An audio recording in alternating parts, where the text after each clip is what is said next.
दोस्तों आज मैं द बेबी सिटर मूवी को एक्सप्लेन करने वाला हूँ। So now let's explain this movie. कहानी की शुरुआत में हम 12 साल के एक बच्चे को देखते हैं जिसका नाम कोल होता है। कोल को काफी चीजों से डर लगता था, जैसे कि इंजेक्शन, इंसेक्ट आदि बहुत सी चीजों से, जो कि सभी के लिए नॉर्मल थी। और यही वजह थी कि कोल को स्कूल के काफी बच्चे बुली करते थे, जिनमें से खुद उसका पड़ोसी जेरमी भी था। कोल के मॉम डैड का रिलेशन कुछ ठीक नहीं चल रहा था, इसीलिए वो अक्सर वैकेशन पर जाया करते थे, जिसकी वजह से कोल अकेला हो जाता था। और इसीलिए उसके पेरेंट्स ने कोल के लिए एक बेबी सिटर ढूंढ रखा था जिसका नाम बी था।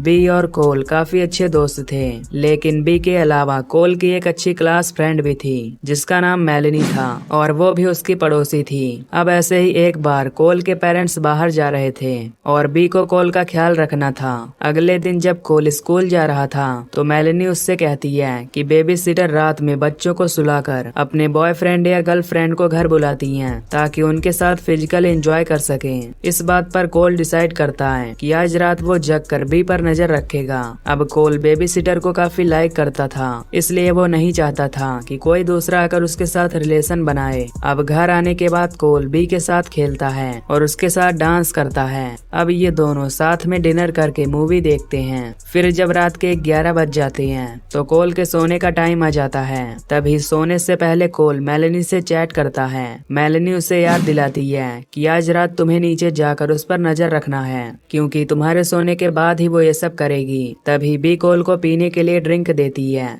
जिससे उसे नींद आ जाए, लेकिन कोल उस ड्रिंक को नहीं पीता और फेंक देता है और सोने का नाटक करता है। अब जैसे ही बी उसके कमरे से बाहर जाती है तो कोल भी उसके पीछे पीछे जाने लगता है। तभी कोल देखता है कि बी ने वहाँ कुछ स्ट्रेंजर्स को बुलाया हुआ है और वो सभी ट्रूथ एंड डेयर गेम खेल रहे थे। इन स्ट्रेंजर्स का नाम था सोनिया, मैक्स, एलिसन, जॉन और सैमुअल। अब यहाँ बी को एक डेयर करना पड़ता है जिसमें उसे सभी लोगों को किस करना था। फिर वो एक एक करके सभी के पास जाकर उन्हें किस करती है। लास्ट में जब बी सैमुअल को किस करती है तो अचानक वो उसके सिर पर 2 चाकू घुसा देती है और रूम में मौजूद सभी सैमुअल के ब्लड को एक बर्तन में इकट्ठा करने लगते हैं। ये देखकर हमें पता चलता है कि बी उन सभी स्ट्रेंजर्स के साथ एक सैटेनिक रिचुअल करने वाली है। कोल ऊपर से ये सब देखकर काफी हैरान होता है। इसके बाद बी उन सब के सामने एक बुक रिवील करती है।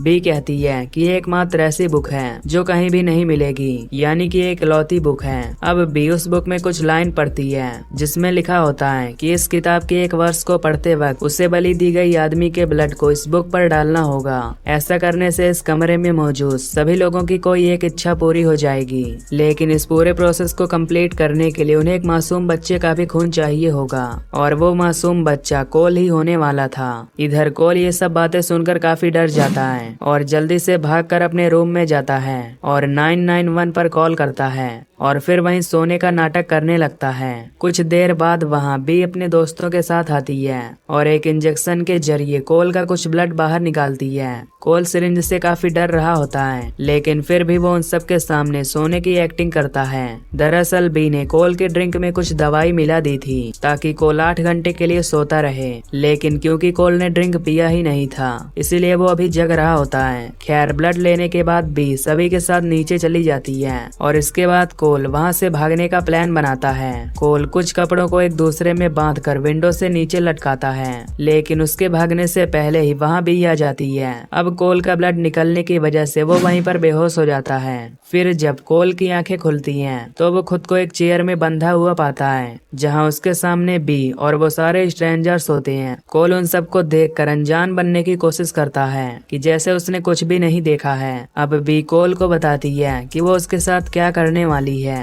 पर तभी वहां पुलिस आ जाती है, लेकिन तभी उनमें से एक आदमी उस पुलिस वाले को मार देता है और दूसरे पुलिस को भी मार डालती है। और इस हाथापाई में पुलिस की एक गोली एलिसन के सीने में लग जाती है जिससे वो मारी जाती है। अब दोनों पुलिस वाले मारे जा चुके थे और उनके वॉकी टॉकी पर बैकअप यूनिट के मैसेजेस आ रहे थे और इन मैसेजेस का रिप्लाई सिर्फ पुलिस कोड की ही मदद से किया जा सकता था और उन कोड्स के बारे में सिर्फ कोल ही जानता था। फिर भी कोल को धमकाते हुए वो कोट्स लेती है और मैक्स उस कोट्स से वॉकी टॉकी पर ये मैसेज पहुंचाता है कि यहाँ पर सब कुछ ठीक है। ये सब देखकर कोल अपनी रस्सी काटकर किसी तरह से वापस से ऊपर वाले कमरे में जाता है और जॉन उसका पीछा करने लगता है, पर तभी उसका पैर सीढ़ियों से स्लिप कर जाता है और उसका सिर नीचे एक नुकीली चीज से टकराता है और वो वहीं पर बुरी तरह मारा जाता है। इधर कोल अपने रूम में जाकर उन्हीं कपड़ों की मदद से विंडो से नीचे आने लगता है। तभी मैक्स उसे पकड़ने के लिए आ जाता है, लेकिन कोल किसी तरह विंडो से नीचे उतर जाता है।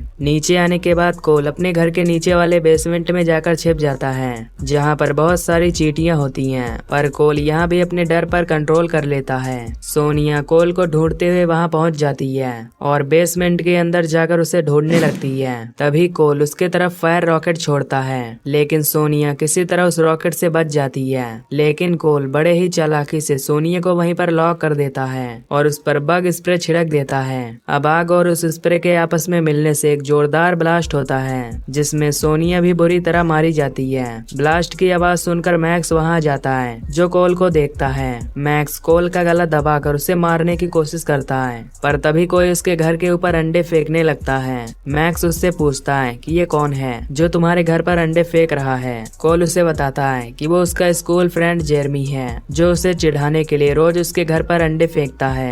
मैक्स कोल से कहता है कि तुम्हें इससे लड़ना होगा, नहीं तो ये हमेशा तुम्हें सताता रहेगा। ये सुनकर कोल जेरमी से लड़ने के लिए उसके पास जाता है, पर जेरमी उसे पीट कर यहाँ से चला जाता है। कोल को हारा हुआ देखकर मैक्स उसके पास जाता है और उसे जान से मारने का प्लान बनाता है। ये सब देखकर कोल एक ट्री हाउस पर चढ़ जाता है। मैक्स भी वहाँ आने लगता है। तभी वो दोनों ट्री हाउस से नीचे कूदते हैं, पर इस बीच एक रस्सी मैक्स के गले में जा फंसती है, जिससे मैक्स को फांसी लग जाती है और उसकी मौत हो जाती है।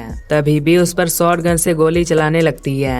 कोल वहाँ से भागता हुआ अपनी पड़ोसी मेलनी के घर पहुँचता है। वहाँ पहुँचकर वो उससे तुरंत पुलिस के पास कॉल करने के लिए कहता है। तभी वहाँ बी भी आ जाती है, जो कोल को ढूंढने लगती है। कोल और मेलनी बी से बचकर एक किनारे छिप जाते हैं। यहाँ कोल मेलनी को अपने दिल की बात बताता है। मेलनी भी कोल को लाइक करती थी, इसीलिए कोल उसे बचाने के लिए वहाँ से बाहर चला जाता है। बाहर जाकर कोल बी से चिल्लाकर कहता है कि मैं यहाँ हूँ। ये कहकर कोल वहाँ से भागता हुआ अपने घर आ जाता है। घर के अंदर कोल को एलिसन मरी हुई दिखाई देती है। साथ ही उसे टेबल पर वो रिचुअल बुक भी मिल जाती है, जिसे लेकर कोल उसे पढ़ने लगता है। तभी एलिसन अचानक से उठ जाती है और कोल पर हमला करने लगती है। कोल किचन में रखे चाकू को ढूंढने लगता है, पर वो चाकू एलिसन के पास थी। अब एलिसन उस चाकू से कोल पर अटैक करने के लिए बढ़ती है, पर तभी वहाँ बी आकर उसके सिर को गन से उड़ा देती है। अब बी कोल को पकड़ने के लिए उसकी तरफ बढ़ने लगती है, लेकिन कोल बी की रिचुअल बुक को उठाकर उसे जला डालने की धमकी देता है।